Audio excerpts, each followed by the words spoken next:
Assalamualaikum warahmatullahi wabarakatuh. Perkenalkan nama saya Nurdainti. Saya ingin mempresentasikan hasil pekerjaan saya yaitu bab 8 tentang transaksi pengelolaan kas.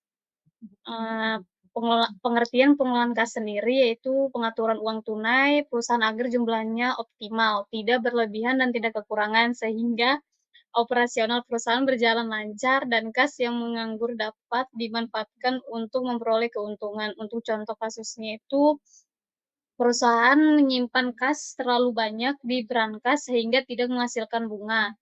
Dan untuk tujuan likuiditasnya, yaitu kas harus selalu tersedia untuk memenuhi kebutuhan perusahaan pada kondisi tertentu seperti pembayaran gaji dan kewajiban jangka pendek. Untuk contoh kasus, perusahaan tidak memiliki kas saat harus membayar gaji karyawan sehingga operasional terganggu.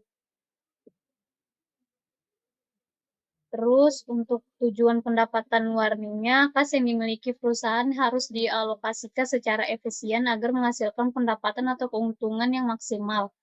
Untuk contoh kasus, kas perusahaan diinvestasikan dalam deposito jangka pendek untuk memperoleh bunga. Administrasi kas harian, yaitu adalah pencatatan penerimaan, pengeluaran, dan saldo kas setiap hari agar informasi kas selalu akurat dan terkendali. Contoh kasusnya itu kasir tidak mencatat pengeluaran kecil sehingga saldo kas berbeda dengan pencatatan pembukuan.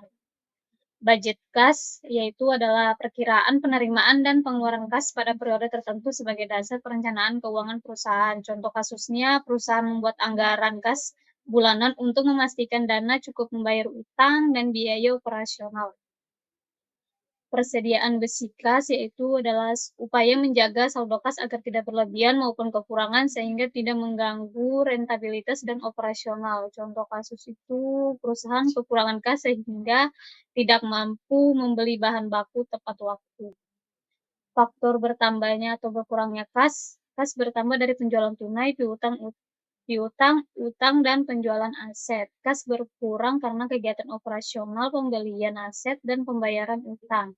Contoh kasus itu adalah kas meningkat karena penjualan tunai, tetapi berkurang karena pembelian mesin. Untuk strategi pengelolaan kas, perusahaan perlu mengatur pembayaran utang, perputaran persediaan, dan pengumpulan piutang agar kas tetap stabil. Contoh kasusnya perusahaan menagih piutang tepat waktu tanpa memperketat syarat kredit agar penjualan tidak menurun. Motif pengelolaan kas ialah meliputi motif transaksi berjaga-jaga, spekulasi, dan compensating balance.